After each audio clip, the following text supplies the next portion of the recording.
à tous, connectez-vous rapidement. On va faire un tout petit direct vite fait. Lorsque vous connectez, vous mettez arrobase follower en commentaire. Écrivez arrobase follower en commentaire, s'il vous plaît. Écrivez arrobase follower en commentaire. Arrobase follower en commentaire. Comme ça va.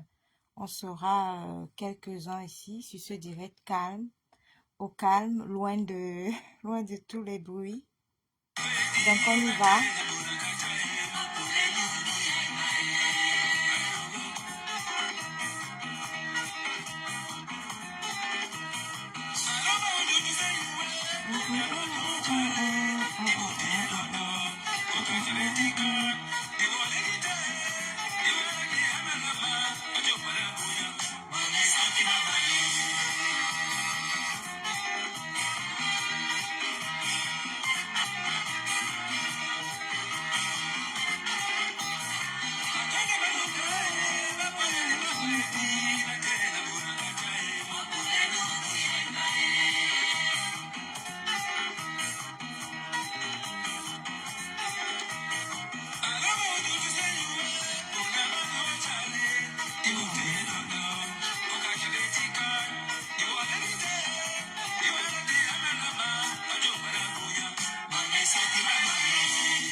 Voilà, donc vous savez que je ne peux pas faire des longs directs. Donc je fais le direct, je le laisse ici et après ceux qui veulent regarder pourront regarder. Bonjour, je suis Patricia Gemel, vous êtes sur ma page Gemel Business. Ici on parle business, entrepreneuriat, investissement et travail, valorisation du travail et tout ce qui va avec, tout ce qui englobe tout ça. Voilà, donc je fais un mini direct de quelques minutes pour vous parler des différentes... je voulais faire une vidéo, mais j'ai déjà fait une vidéo. Des différentes malfaçons qu'on a souvent dans les chantiers en Afrique. Qu'est-ce qui ne va pas souvent en Afrique pour qu'il y ait autant de malfaçons, autant de ratés lorsqu'on lance un chantier en Afrique? C'est à se poser la question s'il ne faudrait pas, par exemple, commencer carrément à confier ces chantiers aux entreprises étrangères. Il y a les entreprises, je prends toujours le cas du Cameroun, il y a les entreprises, par exemple, de construction chinoises qui sont installées au pays et qui construisent les maisons. Il y a des entreprises, voilà, turques, par exemple, qui sont installées au pays et qui construisent des maisons. Il y a des entreprises marocaines qui construisent les maisons. Est-ce que ça ne vaut pas le coup et ça ne vaut pas la peine de confier, lorsqu'on est de la diaspora, de confier entièrement son chantier à une société étrangère? Je sais que c'est toujours mal vu. Vous aurez toujours des gens pour vous dire... ceux qui sont connectés, s'il vous plaît, commentez avec arrobase follower. Donc, du coup, en Afrique, lorsque vous arrivez pour un chantier, vous aurez toujours des gens pour vous dire, pour vous faire comprendre que, ah ben non, il faut toujours prendre le plombier du coin, le plombier de la famille, l'électricien de la famille qu'on vous propose, le maçon du coin, l'entrepreneur du coin, parce que, soi-disant, on l'a vu faire, voilà. Donc, généralement, ça vire toujours au vinaigre. Ça tourne toujours au vinaigre. Attendez, hein, je vais partager mon direct sur ma page, même si c'est un mini direct. Je préfère faire les mini directs. Comme ça, c'est assez... Je fais le direct, je le laisse ici. C'est assez court et comme ça, tout le monde pourra le voir. Donc, voilà. Donc, j'étais en train d'expliquer ça. pourquoi on a toujours cette fâcheuse tendance à confier parfois même c'est des gros chantiers de plusieurs millions, plusieurs dizaines, des dizaines de millions de francs CFA qu'on confie toujours à à l'entrepreneur du coin, voilà, le maçon du coin, voilà, la petite entreprise du coin. Et dans 90 voire 95% des cas, on a toujours des malfaçons. Est-ce que ça vaut le coup? Parce que lorsque les sociétés étrangères nous taxent des montants faramineux, ce qui est sûr et certain, c'est qu'il y aura toujours une très grande différence entre le petit entrepreneur du coin qu'on a ramassé, voilà, pour faire son chantier, pour réaliser son chantier, et les sociétés qui ont pignon sur rue, des grandes sociétés, des grandes structures qui ont pignon sur rue. C'est clair que il y a toujours un problème de prix, quoi. Est-ce que ça vaut le coup de mettre 4 fois ou 5 fois le prix et prendre une société étrangère? Ou alors, je suis en train de partager rapidement, je partage vite fait, parce que le direct ne va pas durer. C'est une petite thématique comme ça, vite fait, que je fais sur la construction. Donc, je partage vite fait et après, c'est bon.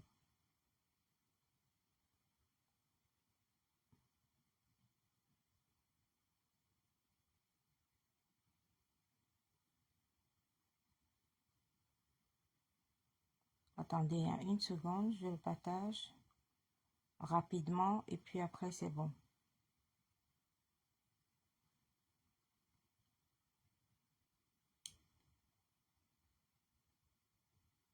C'est ça.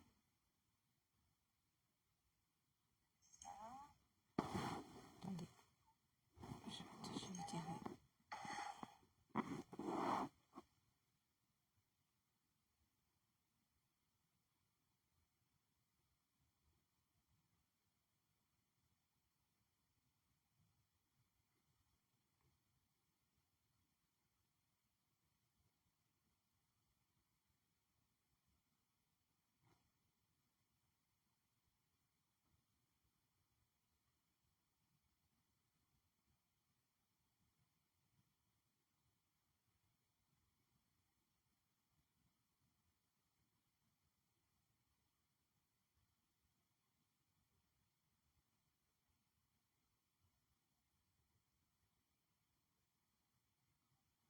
Voilà.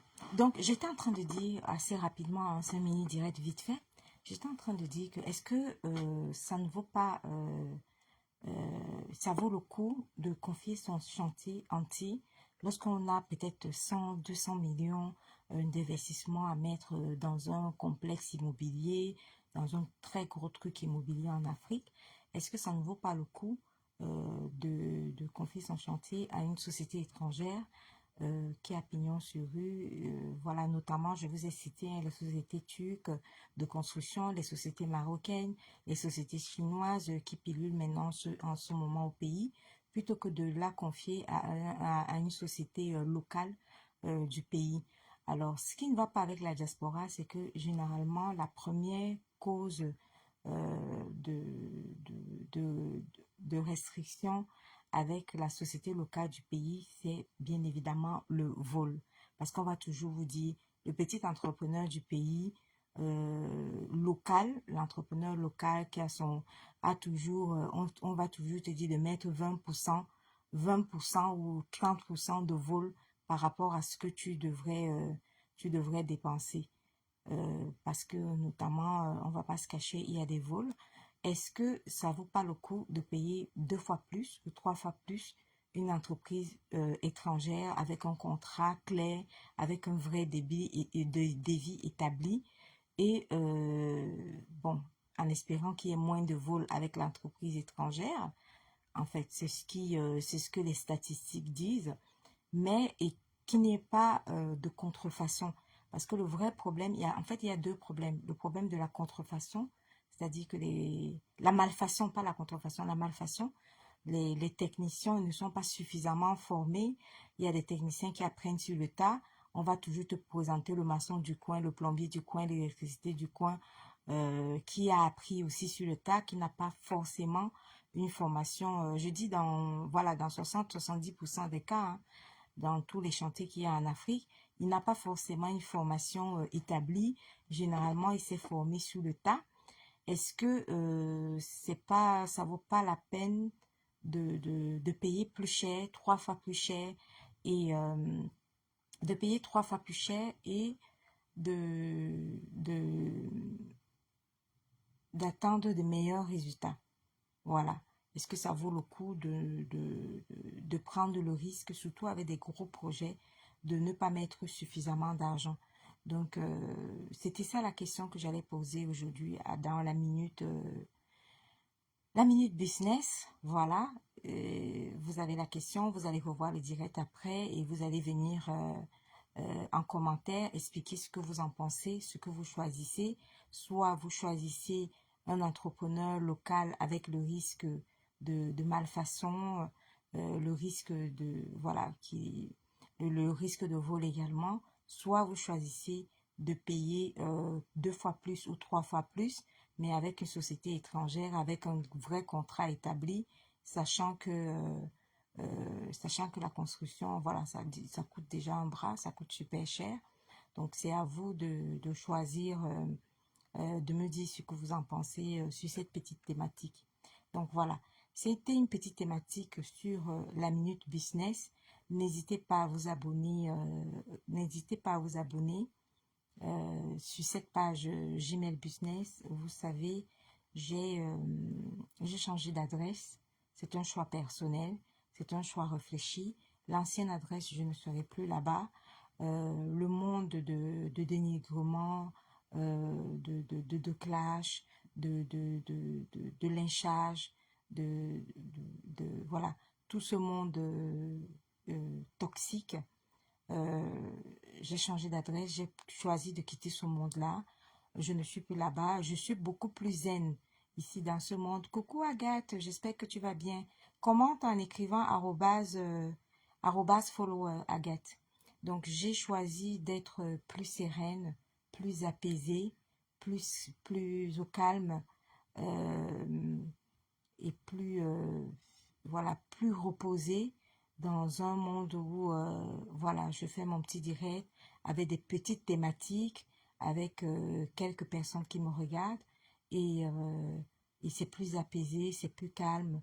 On ne cherche pas à détruire la vie de quelqu'un, saboter quelqu'un, lyncher quelqu'un, agresser quelqu'un, agresser les enfants de quelqu'un, agresser la mère de quelqu'un.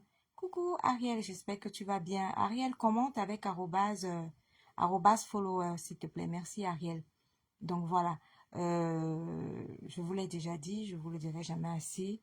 Euh, j'ai quitté ce monde pour un monde plus apaisant, plus reposant et un monde qui a mes vraies valeurs en fait. Là, quand je suis sur Gmail Business, je suis dans mes vraies valeurs. C'est-à-dire que les directs avec un petit comité comme avant, mais avec des vraies valeurs. On parle travail, on parle business, on parle entrepreneuriat et c'est plus sain, c'est plus apaisé. Il n'y a pas besoin d'agresser quelqu'un, de lyncher quelqu'un, voilà. Donc Ariel, le débat, je sais pas, Ariel et Agathe, je sais pas si vous avez vu le débat en question. Il s'agit de choisir dans les constructions qu'on a au pays. Il y a tellement, mais tellement, tellement. Ariel, parfois tu mets ton argent pour un chantier au pays. Tu n'as pas d'autre choix que de pleurer. Tu as envie de pleurer. En fait, on se pose toujours la question pourquoi ce n'est jamais net.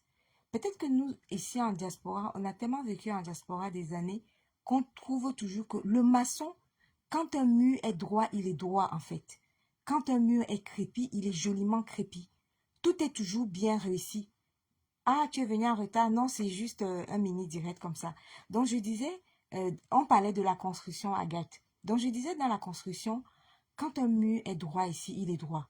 Quand il est crépi, il est crépi. Quand on a mis le papier peint, on a mis le papier peint. Quand on a mis les carreaux au sol, les carreaux tombent toujours net.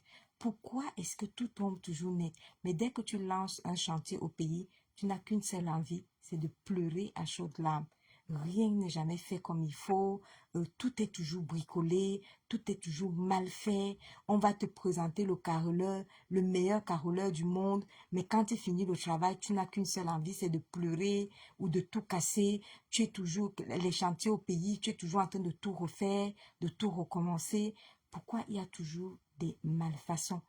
Est-ce que on ne doit pas franchir le pas pour des vrais gros projets, de prendre des sociétés par exemple étrangères? Je sais que ça coûte 3 fois plus cher, 2 fois plus cher, 3 fois plus cher, mais est-ce que ça vaut pas le coup de prendre des sociétés étrangères qui gèrent nos constructions, nos chantiers, plutôt que de toujours faire confiance à l'entrepreneur du coin, parce que soit la famille nous a confié l'entrepreneur du coin.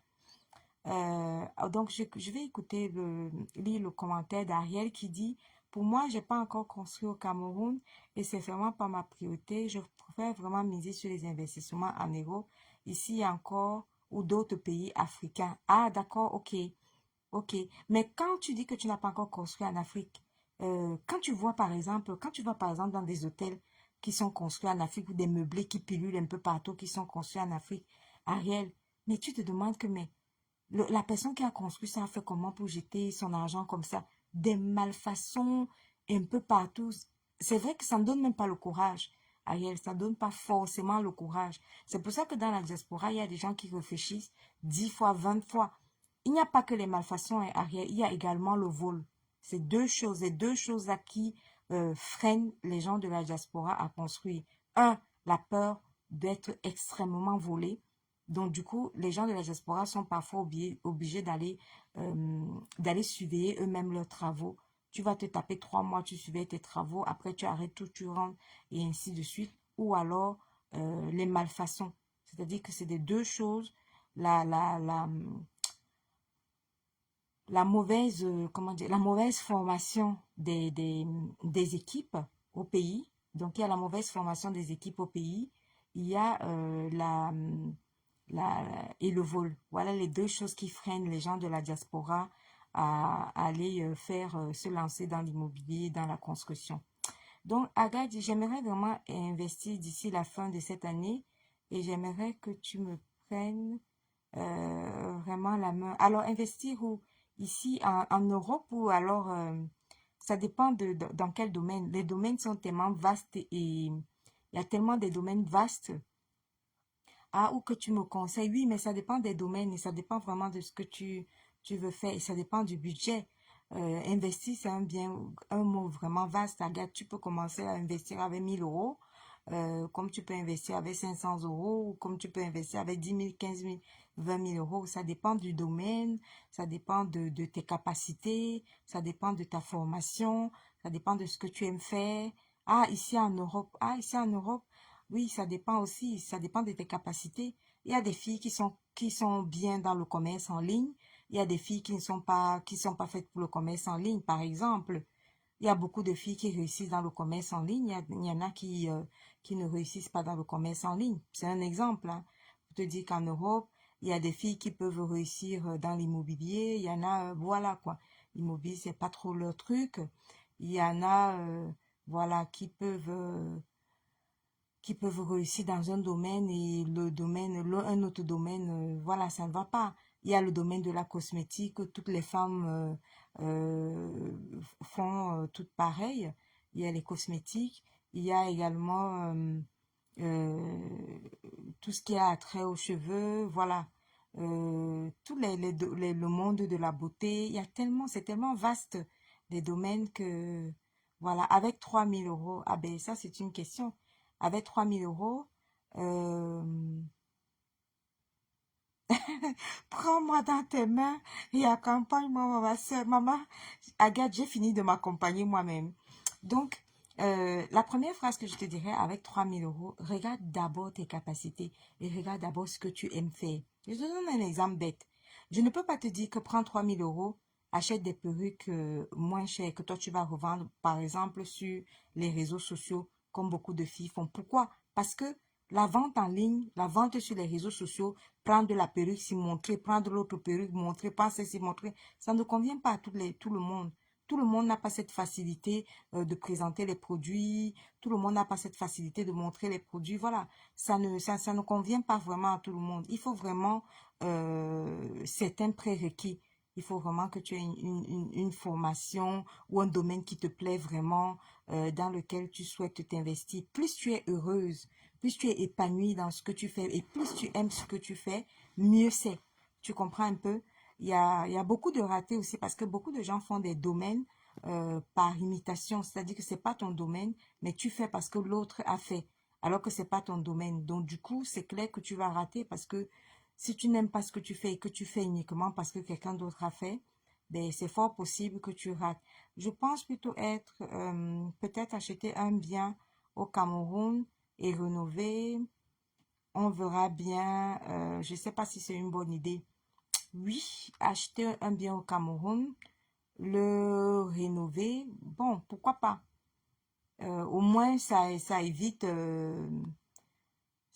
oui, c'est pas, ça dépend de l'utilité. Soit acheter au Cameroun et le rénover, mais pour en faire quoi? Si c'est pour en mettre en location, bon, ça dépend de la situation du bien, où il est situé et qu'est-ce que ça va te rapporter, en fait. Je rate beaucoup, oh. Donc, voilà les filles. J'ai l'impression que vous n'êtes que deux ici, hein. Les gens sont à la fenêtre ou quoi, ils attendent, je sais pas. Les gens sont à la fenêtre en train de guetter parce que je ne vous vois que deux en train de commenter. Les gens sont où? Alors, j'ai beaucoup investi dans beaucoup de choses et j'ai perdu. Oui, justement, Agathe. Agathe, je vais te parler par rapport aux pertes et aux différents investissements dans lesquels tu as perdu. Il y a une de mes vidéos qui est sur cette page où je parle justement de l'échec. L'échec n'est pas forcé. L'échec, c'est une perte, certes, mais ce n'est pas une perte totale, Agathe. Pourquoi? Parce que lorsque tu as perdu, quand tu dis que tu as beaucoup investi dans plusieurs domaines et que tu as perdu, tu perdrais encore plus si tu n'analyses pas pourquoi tu as perdu. Il faut analyser tes pertes et essayer de comprendre qu'est-ce qui a causé tes pertes.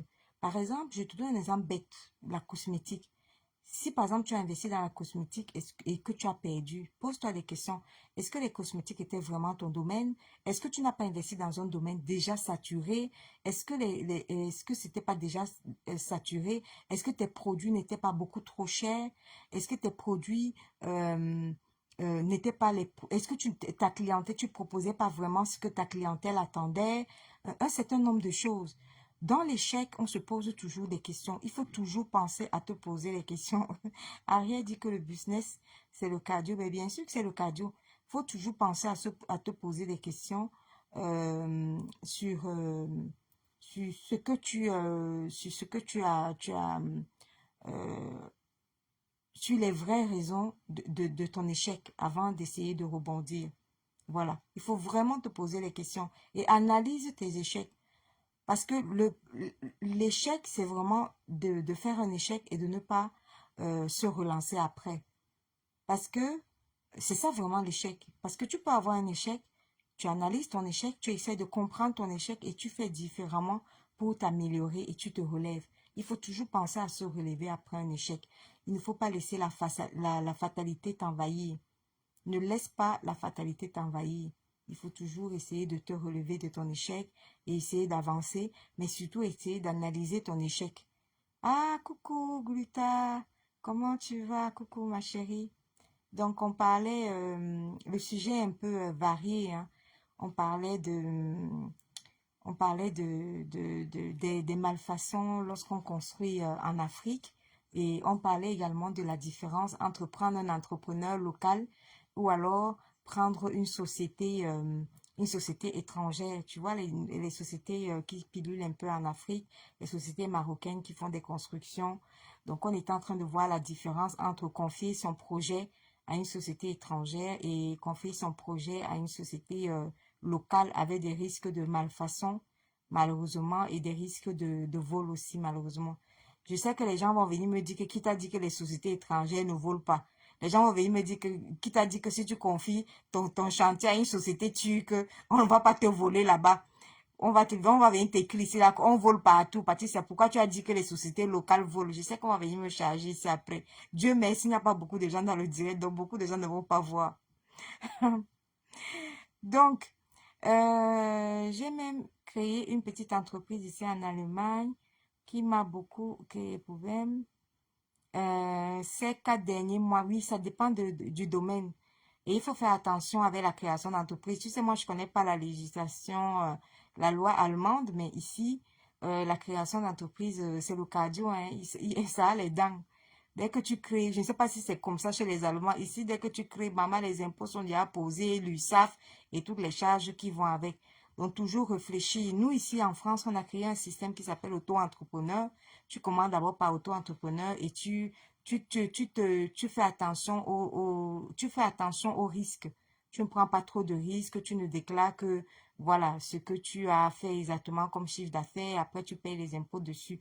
On essaie un peu d'encadrer la création d'entreprise pour que ce ne soit pas trop dangereuse pour les jeunes entrepreneurs. Donc voilà un tout petit peu, ce que je voulais vous dire par là. On va finir par la fiscalité et je vais réanalyser avec vous parce que j'ai fait une vidéo sur la fiscalité. C'est l'erreur que j'ai fait partout. Ah oui, quelle erreur.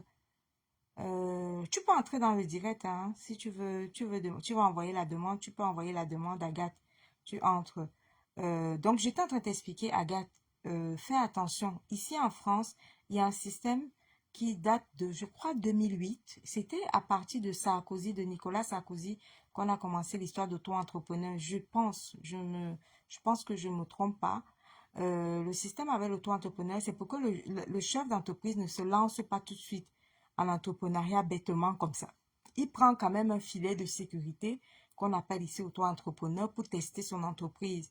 Il peut rester en auto-entreprise au moins pendant 2 ans et ça lui permet de tester son entreprise et après il passera en SARL ou en EURL ou en SAS ou en SASU. Voilà. Mais il peut commencer par un petit système d'auto-entrepreneur. Il voit ce qu'il fait, il teste son entreprise, il teste ses capacités et l'auto-entreprise se ferme très rapidement et facilement. Avec une société, peut-être, ils auront des assurances en cas de problème. Ah oui. Donc, il y a ça aussi, hein. Mais rien ne t'empêche de ne pas, rien ne t'empêche rien ne t'empêche d'assurer aussi ton auto-entreprise, hein. Voilà. On va causer sur WhatsApp, ma chérie, je t'écris. Ok, d'accord. Donc, on va terminer vite fait. C'est un mini direct, hein. Un petit direct. Vous savez que je ne peux pas faire les longs directs en ce moment. On va finir avec la fiscalité. La fiscalité, très important. Et je vous ai posté une vidéo dans laquelle je parle de fiscalité et dans laquelle je parle des niches fiscales. Une fois de plus, je redis encore ce que j'ai dit dans la vidéo. Utiliser toutes les niches fiscales possibles et imaginables en France, ce n'est pas illégal. Les niches fiscales sont là pour être utilisées. Ça veut dire quoi? Ça veut dire que si l'État te dit que si tu utilises telle chose pour réduire tes impôts, si tu peux le faire et réduire tes impôts, on ne va pas te dire que c'est mauvais de réduire tes impôts. Non, chaque personne a le droit d'utiliser toute forme de niche fiscale, toute forme de procédé légal possible et imaginable pour réduire tes impôts. Si tu vois que, par exemple, je donne un exemple bête, tu as 4 enfants et tu vois que si tu prends une nounou au noir, ça te donne tel montant. Alors que si tu déclares la nounou, non seulement tu déclares la nounou, mais tu as des aides par rapport à son, comment on appelle ça, le truc salarial là. Bref, voilà, les charges salariales. Tu as les aides, parce que tu sais que quand tu prends un employé à domicile, je vous donne un exemple bête, tu déclares, il y a les charges salariales et les charges patronales. Si tu vois que tu auras une réduction sur les charges salariales et les charges patronales, et en plus de ça, tu auras une réduction d'impôt parce que tu auras un abattement, c'est-à-dire tu auras une réduction d'impôt parce que tu as pris un employé, une nounou à domicile, ma chérie, laisse la nounou au noir, prends plutôt une nounou déclarée, tu profites, non seulement elle sera déclarée, tu cotises pour elle, certes, mais tu gagnes aussi d'un autre côté avec ta réduction d'impôts. Donc, il y a plusieurs niches fiscales, plusieurs façons de réduire ces impôts comme ça de façon légale. Plusieurs procédés. Oui, tu peux réduire tes impôts en en faisant un don de ton argent à une association de la place. Toutes les associations que vous voyez là, à la rentrée scolaire, vous voyez souvent, il y a des associations et tout ça, tout ça. Oui, tu peux faire des dons à des associations, ok? Et tu as des réductions fiscales par rapport à tes dons que tu as fait aux associations. Tu peux faire, tu peux faire des niches fiscales par rapport à l'immobilier, c'est-à-dire les lois Pinel et toutes les lois qu'on a inventées là pour faire des réductions finales, fiscales et tout ça. Oui, donc tout ce que ne voyez pas les riches. Il y a des gens qui sont super méga riches, mais ils ont tellement ils ont tellement fait des montages fiscaux que tu te retrouves à toi qui n'es même pas riche, toi-même qui n'as même pas d'argent, tu te retrouves à payer plus que celui qui est riche. Oui, je vous le dis la vérité, il y a des gens qui devraient payer peut-être 100 000 € d'impôts, mais au lieu de payer 100 000 € d'impôts, ils passent par des montages fiscaux en montages fiscaux, ils déduisent ici, ils déduisent là-bas, ils déduisent ça, ils déduisent ça, ils déduisent ça. Ils ne font que déduire. À la fin, ben, au lieu de payer les 100 000 € d'impôts qu'ils devaient payer, ils se mettent à payer 9 000 € d'impôts. Donc toi, toi-même qui n'as rien que ton avis d'imposition, je te donne un exemple bête, c'est 5 000 € d'impôts. Ben, du coup, tu payes 5 000 € d'impôts, plein pot. Mais si toi-même, tu peux réduire aussi, tu peux trouver que hey, telle niche fiscale, celle-là, je l'utilise, je vais réduire, je vais baisser les impôts. Réduisez vos impôts de façon légale. Tout ce qui est légal, qui existe de façon... Parce que ce qui ne va même pas parfois, c'est l'information. Parfois, quelqu'un n'a pas l'information, il ne sait pas comment il faut faire. Mais si tu as l'information, ben, tu réduis tes impôts. Hein. Que tu sois dans les naissances des enfants, oui, tu viens d'avoir... Ah ben, si ça peut te réduire tes impôts, ça te réduit tes impôts. Si tu déclares telle chose, ça peut te réduire tes impôts, ben tu n'hésites pas, tu réduis. Voilà, il y a autre chose. Si tu as à la charge ton parent à ton domicile, par exemple, nous qui avons les mamans qui viennent du pays, si ta maman qui vient du pays est à ta charge et à ton domicile, mais tu mets dans ton avis d'imposition que ta maman est à ta charge, elle est arrivée du pays et à ton domicile, ça te réduit tes impôts. Oui, si tu envoies de l'argent en Afrique pour pouvoir t'occuper de ta maman, de tes parents, ben, tu dois déclarer l'argent que tu envoies en Afrique là.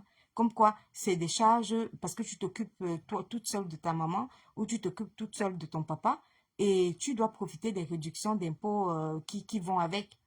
Donc, chercher à réduire ses impôts, mon frère, mes frères, ça, c'est pas la fraude. Tant que c'est fait de façon légale, bon, ça va. Mais il ne faut pas chercher à réduire des impôts avec, genre, je m'avais caché mon argent aux Bahamas, je m'avais caché dans un paradis fiscal quelconque, ou bien je prends ici, je m'avais blanchi au pays, le blanchiment par-ci, par-là, là, ça devient illégal et là, ça devient frauduleux. Tant que tu utilises une niche fiscale légale, voilà quoi. Alors, Elinora me dit bonsoir. Bonsoir, Elinora. Merci de commenter en mettant arrobas follower en commentaire. Quand tu viens dans le panel business, comme on est très peu nombreux, tu commentes en mettant arrobas follower. Alors, elle me pose la question par rapport aux dons. De combien pour les dons? Ben, ça dépend. De combien pour les dons, ça dépend. On va taper sur Google et puis on va regarder quels sont les montants, jusqu'à quel point tu peux déduire. Et à un moment donné, on ne peut pas déduire plus de 10 000 €. Hein. Ne pensez pas que il y a sur certaines conditions, sur certaines niches fiscales, que attention, tu ne peux pas déduire plus de 10 000 €. Donc, il y a aussi les quotas. Parce que si chaque personne, c'est pour ça qu'il y a des montages fiscaux. On monte ici, on crée une holding là-bas, on crée autre chose là-bas. Parfois même, on crée d'autres sociétés. C'est-à-dire que vous voyez que les sociétés, toutes ces sociétés-là servent à défiscaliser. C'est-à-dire que tu prends la société, si ça sert à verser telle fiscalité là-bas. Après, tu crées encore l'autre société qui sert à défiscaliser l'autre. C'est-à-dire que elles se défiscalisent, c'est-à-dire que tu fais un micmac. Tant que le micmac est légal, tant que le montage est légal, et que c'est propre, il n'y a pas de souci. Donc, il y a des montants bien définis. Il y a des montants bien définis. Tu peux déduire tel montant. Si tu fais un don à une association, tu peux réduire. Je sais plus quel est le montant exact. Je préfère ne pas dire des bêtises, mais on peut regarder sur Google et trouver. Mais bien sûr que si tu donnes l'argent, toi en tant que particulier, si tu donnes l'argent à une association, euh, tu dois, euh, tu dois mettre ce montant dans ta déclaration d'impôt.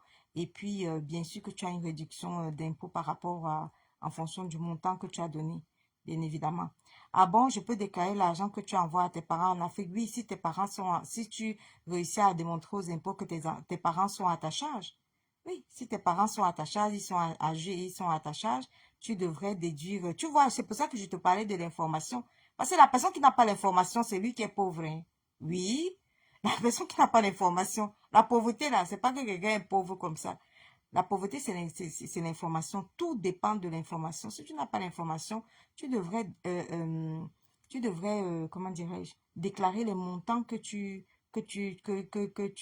envoies à ta maman pour t'occuper de ta maman. Ces montants-là devraient être déclarés.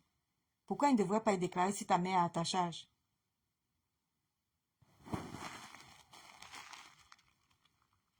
Voilà, les montants devraient être déclarés.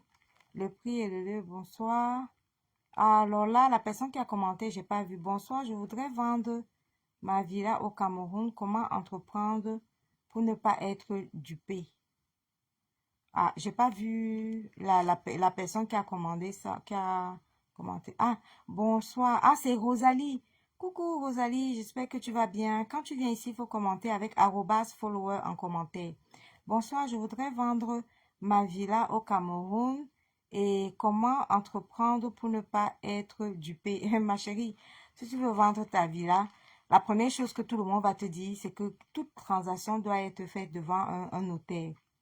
Il faut absolument, quel que soit, laisse les histoires de quartier, de tout ça là, tout doit être, où est le titre foncier déjà de ta villa au Cameroun? Est-ce que c'est posé sur un terrain titré? D'abord, pour commencer, quelle est la valeur de ta villa?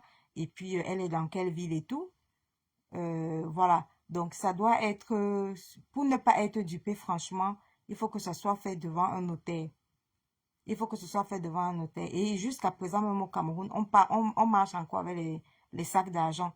Et même le jour de la transaction, il faudrait que, quel que soit le montant qu'on te donne, que ce soit fait dans une banque. Mais tous les documents doivent être faits. Tu dois contacter ton notaire et le notaire doit s'occuper de la vente pour que tu ne sois pas dupé. Pour qu'on ne te trompe pas.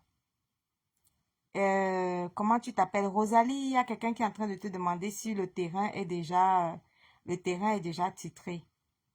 Si le terrain dans lequel ta villa est déjà titré et la ville. Rosalie, il faut commenter sur la ville. C'est dans quelle ville? Est-ce que c'est Douala, Yaoundé, Kribi, Bafoussam? C'est où? C'est dans quelle ville? Donc voilà, si tu veux vendre, voilà ce que tu vas faire. Et qu'est-ce que j'allais dire d'autre? Il faut faire attention aussi euh, avec des agents immobiliers que tu ne connais pas au pays. Les gars, tu vas contacter les gens, les gars vont te dire que non, laisse-nous les clés, on va faire les visites. On va commencer à faire les visites pour vendre ta villa, ma chérie. Tu vas rentrer au Cameroun un jour, venir trouver que ta villa, les gens sont installés dans ta villa depuis qu'à la langue et ils ne bougent pas. Donc, fais attention à qui tu confies les clés, que restez faire les visites et tout. Si quelqu'un vous voit, vous restez faire des visites et tout. Non, si tu sais que les agents immobiliers, si tu sais que tu ne les connais pas, ne confie pas les clés de ta villa à ces agents immobiliers, voilà, que tu ne connais pas, qui vont rester faire des visites, des trucs comme ça et tout. Fais très, très, très, très attention. Au Cameroun, ça va très vite. Ah, c'est Yaoundé. Ok, elle a dit que c'est Yaoundé. Donc voilà. Les filles, pour des raisons voilà, maternelles, familiales, privées et tout ce que vous savez, je ne peux pas faire des longs directs et je viendrai souvent parfois m'entretenir avec vous ici sur des sujets classiques, hein, du travail, de l'entrepreneuriat, du business et d'un peu de tout. Donc, on va parler de ça. Ceux qui ne sont pas encore abonnés, cliquez sur liker la page et vous abonner. Et lorsqu'on lance les directs, cliquez aussi sur j'aime le direct. Il faut liker le direct et vous mettez le cœur sur le direct. Ça permet de protéger le direct. Elle peut accepter des règlements en Europe. Oui, elle peut accepter des règlements en Europe, mais il faut faire attention. Il faut vraiment la traçabilité. Il faut vraiment la traçabilité surtout. Ok, Agathe, bisous à vous aussi. Vous voyez comment c'est apaisé, non? C'est plus calme, c'est plus reposant, c'est plus sain. Plutôt que les directs où tu vas insulter le père de quelqu'un, on insulte ton enfant, on insulte ta mère, on insulte ton père, on insulte ta famille, on t'insulte. Et ceci, oh cela, montre ta maison, montre ta voiture, montre ton chien, montre ton lapin, montre ton... Voilà. Donc, il n'y a plus, ici, là, il n'y a plus les, je suis plus belle que toi, montre ton make-up, montre ton chien, montre ton lapin, montre ta souris. Ma maison est plus belle, j'ai des bijoux en or, j'ai le mon meilleur make-up. Ariel, regarde comment je suis reposée. Tu vois qu'ici, là, on parle tranquillement. On essaie de voir dans quelle maison on peut chercher l'argent et se reposer et être épanoui. Voilà. Et ici, sur cette page, on recherche le bonheur. Il faut être heureux, parce que quand quelqu'un, quand tu vas sur une page là, maintenant où on lynche quelqu'un, on finit avec la personne, on détruit la vie de la personne et voilà. Dieu m'a enlevé de là. Maintenant, je suis dans le monde du bonheur, dans le monde de la paix, dans le monde de la sérénité, dans le monde de l'épanouissement, dans le monde où on ne cherche pas à lyncher qui que ce soit et on est juste heureux, on est juste bien. Et on a un seul ennemi ici, là. Ici, sur cette page, on a un seul ennemi, la galère. Voilà, la pauvreté. Voilà nos ennemis là-bas, la galère, la pauvreté. Voilà nos vrais ennemis. On combat, on cherche comment on va trouver des sources de revenus, comment on va multiplier nos revenus, comment on va se battre, et quel est le nouveau produit qu'on peut mettre sur le marché, qu'est-ce qu'on peut faire encore pour trouver encore plus d'argent, pour être encore plus active. Et voilà quoi, voilà nos ennemis, hein. La galère, la pauvreté, voilà nos ennemis. C'est pas que, oh tel, je te clash, oh je suis ennemi avec toi, oh tu es mon détracteur et tout. Donc il n'y a pas ça. Alors, Rosette Alexandre, tu es arrivée à la fin du direct. Malheureusement, le direct est terminé. Rosette Alexandre, il faut tous liker le direct. Il faut mettre les likes sur le direct et vous mettez le cœur sur le direct. Rosette Alexandre, comme tu es arrivé, tu commentes en mettant @follower et tu mets un like sur le direct. Donc voilà. Je vous souhaite une bonne soirée. Je vous dis à très bientôt et likez souvent les petites mini vidéos que je mets sur ma page. Ce sont les vidéos La Minute Business. Vous les likez. Toli.com qui est arrivé super tard dans le monde apaisé. Toli, tu as vu comment je suis apaisée dans mon monde? Waouh, c'est doux, hein. Toli.com, Ashuka. Regarde comment je suis heureuse. Toli.com, regarde. Ici, on ne lynche pas les gens. Il n'y a pas le lynchage. Il n'y a pas de clash. Il n'y a pas de je suis plus belle que toi. Il n'y a pas de concurrence ici, maman. L'autre seul ennemi, Toli.com, notre seul ennemi, c'est la galère. Notre seul ennemi, c'est la pauvreté. Ici, là, on est souriant. On est heureux. On ne sabote personne. On ne lynche personne. On reflète le bonheur, l'amour, la paix, l'épanouissement. Merci, tolique.com. Tu as vu, non? Tu as vu comment Dieu m'a enlevé là-bas de l'autre côté, non? Hey! Si j'étais là-bas de l'autre côté, c'est que je suis déjà en train de crier jusqu'à ma voix est déjà partie. J'ai crié là-bas, Toli. J'ai crié. Yeah, Toli, quand tu me voyais là-bas, même toi, tu ne pouvais pas m'enlever là-bas, hein, Toli. Regarde comment je suis radieuse. Je te suis en vrai profil. Ah, Toli, ok, d'accord. Toli, oh, regarde comment je suis radio. Je suis calme. Quand j'étais là-bas dans l'autre monde toxique, là, maman, on crie là-bas, hein. On insulte là-bas, tu insultes. Toli.com. On insulte ton père, ta mère, tes enfants. On insulte même jusqu'à insulter ton voisin. On a insulté jusqu'à insulter mon chien. On insulte ton chien. On insulte... Toli, l'ancien monde là, dès que tu vois seulement que Gros nez. Gros nez, apporte ton tabouret ici. L'ancien, le monde toxique là. On disait seulement que, gros nez, apporte ton tabouret ici. J'ai dit seulement que, aïe, il est bouffé combien de noms là-bas. Ouais, Dieu a changé mon adresse. Hein. On dit seulement que, gros nez, apporte ton tabouret ici là. Aïe, on te lave. Après, tu te mis. Je te demande que, mais c'est l'enfant, c'est un être humain qu'on lave. On s'est été lavé, on lave ton père, on lave ta mère, tes frères, tes soeurs, ton chien. Même mon chien métis, on l'a lavé ici. Ouais, Tori.com. Non, Dieu est bien quand Dieu t'enlève quelque part. Tu pars en courant. Ouais, que... Non. Il y a Rosette qui dit que tes décryptages nous marchent beaucoup. Il te souffre, maman. Mon nez a souffert là-bas jusqu'à... Ouais, Tori, mon nez a souffert là-bas. Hein. Maman. Rosette dit que tes décryptages nous marchent. Rosette, je t'aime beaucoup. Mais maman, je suis déjà âgée. Dans mes 55 ans ou mes 60 ans que je gère là, j'ai la maman. J'ai fait le légué pour vous. Ah, légué, j'ai légué jusqu'à... Ma Dieu a changé mon adresse. Les décryptages que j'avais fait avant là, il faut aller regarder ça sur YouTube. Si ça vous manque, vous allez regarder ça sur YouTube. Vous allez vous souvenir de ça. Maman, c'est déjà devenu le souvenir. Alors si on a un ennemi commun, nous tous on a un ennemi commun, c'est la galère, c'est la pauvreté. On a des nouveaux ennemis maintenant. Maintenant, quelqu'un m'insulte sur un panel, je lui dis que Dieu soit loué dans la paix du Seigneur. C'est tout. Parce que moi, j'ai des nouveaux ennemis. J'ai la galère, j'ai la pauvreté à vaincre. Tout ça, c'est un combat quotidien. Vous comprenez, non? En tout cas, tu es trop belle. Tout à l'heure, partout pour un autre direct. Ok, bisous. Bisous. J'ai dit que tes aïeux, Toli, ouais. Bon, bref, je ne veux pas être longue, je ne vais pas faire un long direct. Je vous aime toutes et je vous fais plein de bisous. Oh, tu arrives trop tard, Mbanga. Tu arrives tard. Bisous, bisous à vous et puis à la prochaine. Bye.